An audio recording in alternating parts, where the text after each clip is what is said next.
পুরনো স্মৃতি। কবি জেসমিন সুলতানা।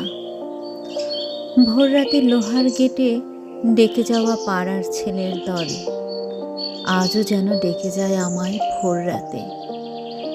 এখন আমি জাগি ঘড়ির অ্যালার্মে আর মসজিদের খতিবের মাইকে ডাকার আওয়াজে।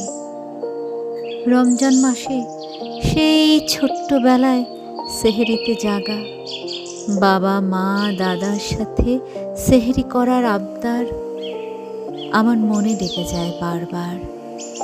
সেই ছোট্টটিতে সেহরিতে দুধ ভাত খাওয়া, মা বারণ করলে কেঁদে ভাসা, স্মৃতিগুলো আজও মনে কড়া নেড়ে যায়।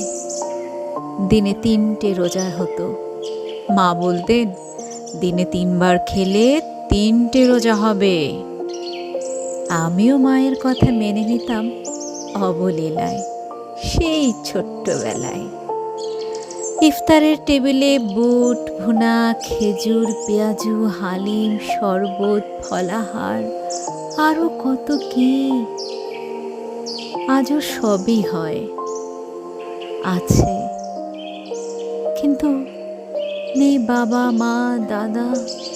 সেই দিনগুলো ফিরে পেতে ইচ্ছে হয়, সেই ছোট্টবেলা।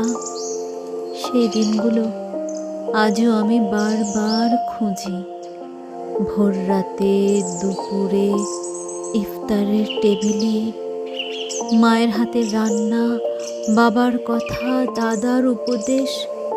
আমি খুঁজি ছোট্টবেলার স্মৃতি।